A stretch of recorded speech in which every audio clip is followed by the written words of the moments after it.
of Start the Party. So, what's the series been about? Quick recap. Somebody, parties, shout it out. Just what else? Being party starters. Jesus. Yes. Okay, yeah. Anybody remember, like, the key verse from John? Living life to the full, yes. Jesus says that I have come so that you may have life and have it to the full, yes, right? And so we're calling that the party, right? It's any effort to celebrate, serve, or enjoy others in a way that adds value to life, right? That's what we're talking about when we're talking about a party.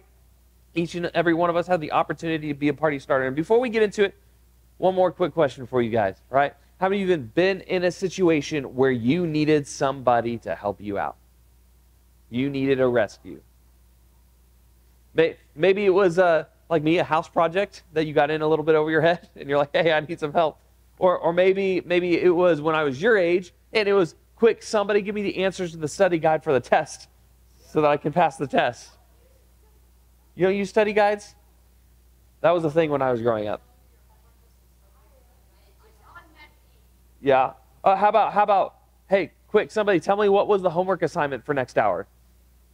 Anybody? That was always me too. It was like, hey, wait, what was our homework for next hour? Carter, what's yours? Okay. You don't have homework because all your work is at home. Okay? Yeah. If you've ever needed somebody to help you out with something, right? You know that people can save your life. They can save your grades. They can save a lot of things. If you've been on a sports team and you know that you're about to, like, kick the ball out of bounds, or you make a bad pass and somebody jumps, and say it's basketball, they jump and they, like, throw it back in, and as they fall out of bounds and crash into people in the stands, right? But they saved you. They saved the team by throwing the ball back in. That was always fun. One time I was playing a game. This is totally irrelevant. It has nothing to do with this. We were playing our rival school, and we were not the greatest team, as I've mentioned before. And one of my teammates passed the ball, tried to do like a fake not looking pass the ball kind of thing, and totally missed and hit the opposing team's head coach smack dab in the face. Again, nothing to do with this, but they were our rivals, and it made me a little happy inside. Not that it should have, because that's not very Christian of me, but that's beside the point. That's not a way to start the party or to love your neighbor, as we're going to be talking about today. So we need people to rescue us from time to time, to save us from our own disorganization, our own failures, our own shortcomings. We need people to help us out when we're in an hour of need. And oftentimes we feel indebted and grateful to that person for saving us in that moment, for helping us out. So many of us, if you're like me, you look around and you see there's a lot of issues in our world. You see there's people that are in poverty, going hungry, people who are under all kinds of stress, who are wrestling with tons of family issues. There's difficult things in this life. And so the question that many of us wrestle with is, well, how can I make a difference? How can I, maybe we struggle because we're like, I don't know how I could make a difference, or how I could even touch that issue. Some of us, maybe it's you've made an effort to do something in the past, but then it didn't really seem to make a difference, so maybe you just kind of stopped or went back to square one. Maybe you chose to move on because it just wasn't in your wheelhouse, and you're like, well, somebody else will step up there. And some of us, maybe we just got enough on our plate that we can't even give brain power to that, and so we just move on and look the other way because we have to get our own stuff done. And so whatever the reason is, there's tons of stuff in this world that needs addressed, and many of us feel ill-equipped to actually do that. And you felt like you wanted to do something for someone or for a cause, but just really you didn't have the opportunity to or the ability to. And that's where a lot of us find ourselves when it comes to the world we see around us. So during his life on earth, Jesus taught a lot of people what it looks like, obviously, to be a party starter, to live life to its fullest potential. And so let me kind of set a scene for you. Jesus was teaching about this, and a religious leader comes up and he asks them what it's going to take to follow him and to live the full life that God promised. In other words, what's the greatest thing that we can do? And what's the most important thing that we should do? And this is how Jesus replies. He replies with a question. Many times you'll find Jesus answers a question with a question. And he says this: "What does the law of Moses say? How do you read it?" The man answered, "You must love the Lord your God with all your heart, all your soul, all your strength, and all your mind." This is coming from Deuteronomy. "And love your neighbor as yourself." And so he's quoting Deuteronomy back to Jesus, and this is all found in Luke chapter 10. And Jesus is basically, he's like, "Hey, you're well studied, you're a religious leader, right? You're asking me what the most important thing is, but what do you say the most important thing is?" And so what's important to know here is the religious leader wasn't asking because he really wanted to know. He knew. He was asking because he was trying to trip Jesus up. He was trying to trap him in the question because he knew what the answer was supposed to be. And so, sounds simple, right? Love God, love yourself, love your neighbor.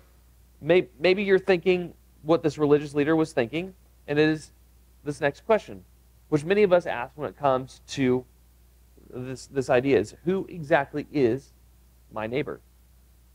Right? Love your neighbor as yourself. Okay, who's your neighbor? Is it the people that you physically, literally live next to in your neighborhood? Is it the people that you interact with at school or on your sports team or at church? Is it the people who are like you, who think like you, who are also Christian, who are church-going people? Or is your neighbor like your worst enemy? Like who is my neighbor? Valid question. And so Jesus tells the story. He says, "A Jewish man was traveling from Jerusalem down to Jericho, and he was attacked by bandits. They stripped him of his clothes, beat him up, and left him half dead beside the road." So you see, this guy's just minding his own business, walking on the road, heading to the next town, and it's a pretty common road.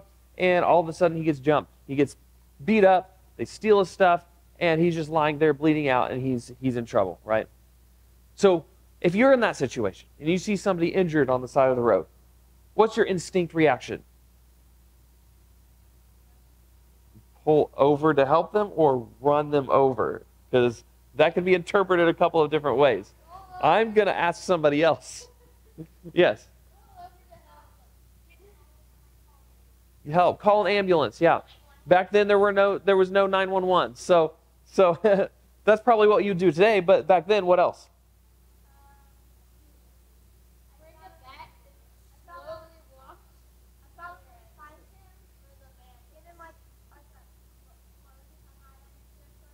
Uh-huh. Okay. Yeah. How many of you guys have heard this story before? Right? And so, if you know the story, then you kind of know what happens next. Jesus is telling the religious leader in the crowd, imagine somebody's going from Jerusalem to Jericho. They get beat up, they get robbed, left on the side of the road for the dead, and suddenly a priest walks up. So think you're in downtown Franklin, somebody beat you up, and like me or Josh walks by. You're thinking, great, I'm saved. Oh, and then we walk around the other side of the road. We just ignore you, right? That's what this priest does in the story. He ignores them. Okay, well, the next, a Levite comes, who's another kind of religious leader. He's a spiritual leader. And again, maybe he's going to help me. No, he goes to the other side of the road, walks around them. And then your rival school comes. Maybe the team that you just played last Friday night and you still hate, and one of their teammates comes up in their leather jacket walking along the side of the road, and you're like, I hate that team. Like, to this day, I still hate purple and yellow together because of our high school rivals, right? And so I'm imagining this guy in a purple and yellow leather jacket walking down the street, right? This is a Samaritan. And if you don't know anything about the way people interacted back then, know this, that the Jews and the Samaritans did not get along together. They hated each other. And so Jesus is telling this story, and the Samaritan walks up, right? And all the people listening are probably like, no, he's not going to. Like, this is the kind of person everybody doesn't like. But this person sees this man beat up on the side of the road, has pity, and helps him. puts him on his donkey, feeds him, gives him clothes, nurses his wounds, takes him to an inn, offers to pay for the expenses for him to stay there until he's healed and ready to get back on his own. Right? And so the people listening to this are like, wow, a despised Samaritan came along. And when he saw the man, he felt compassion for him. Right? When people hear the story that Jesus is telling, it's shocking. It's like if the priest, if the Levite didn't help, nobody's helping this guy. But then the Samaritan, he's the hero. And Jesus asks the question, you go, who do you think, because the religious leader asked, who is my neighbor? And Jesus asks, who was the neighbor in this story to the man who needed help? And I imagine he reluctantly answers, the last man. You mean the Samaritan? You can say it, right? The Samaritan? Yeah, the Samaritan. He was probably the best neighbor to that guy. Yeah. And Jesus says, exactly, that's my point. He had compassion on him. So, when he says, love God, and then love others like you love yourself, the love your neighbor part in that verse is literally the people that God puts in front of you. Whoever that may be. It could be a close friend. It could be a hated rival, right? It could be, I know as Christians we're not supposed to hate people, so it could be our strongly disliked rivals, right? The people that we often overlook and think they're not our responsibility, right? We don't go together. That's often the people God calls us to have compassion on. We're all each other's neighbors. If we're interacting with somebody, consider a divine appointment that God has put you two in the same space for such a time as this. We are to be neighbors to everybody. A party starter uses what they have for the good of others.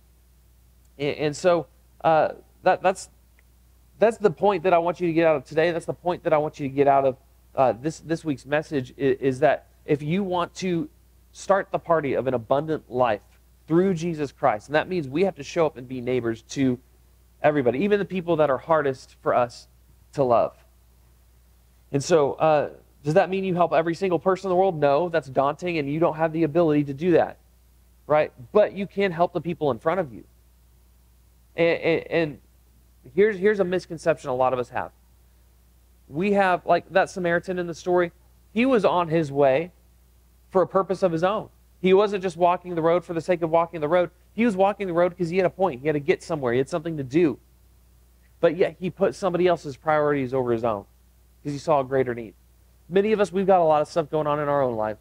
We've got difficult moments in our own lives. Sometimes we literally don't have the bandwidth to help anybody else, and that's okay. But most of the time, even in the midst of our tough circumstances, we have something to offer our neighbors. We have time, we have resources, we have skills, we have things that we can use in order to help the people around us as we see need. And it doesn't have to look the same for everybody. Each and every person is different, but a party starter uses what they have for the good of others. So, one, I want you to ask yourself, who is your neighbor? Who are the people around you on a regular basis, right? Who are the people that you interact with on a regular basis? Secondly, what do they need? Were they hurting, struggling, or just need a little bit of help? If you don't know, then get to know them a little bit better. And then if you do know, then the last thing is, what do you have to give? Right? Let compassion be your guide. That's what Jesus said the Samaritan had on the man along the side of the road. He had compassion for him. Right? Compassion doesn't mean you feel sorry for somebody. Compassion means you have empathy for somebody. You're able to put yourself in their shoes. You're able to see their perspective and give towards them. And think about the gifts that you have, whether that is time, right? Whether that is the resources that you have, the things that you have, the money, maybe the skills or the words that you have, the actions that you can do. Think about the different things that you have that God has equipped you with, that you have learned, even if it's just a friendly smile, a word of encouragement, and walking with somebody, right? Going back to the second mile lesson that we had a couple weeks ago, sometimes the best thing that we can do is just to be present with them, to let them know, hey, you're my neighbor. You're not going through this alone. We're all in this together. And that's a way that you can very realistically and practically show up in somebody's life. So a party starter uses what they have for the good of others. As you guys get ready to go to your groups, what's one need that you see around you right now? What's one need that you see around you right now? If you don't know how to answer that question, then I'm sure you'll have a lively discussion in groups talking about the different needs that are going on in our world and in our community. So what is one need that you see around you right now, right? I'll personally, before you go to groups, I'll just share one of the needs that I see. I see a need for people to understand God's truth. I feel like there are so many mixed messages in our culture that people are being led down wrong paths and they're being told lies.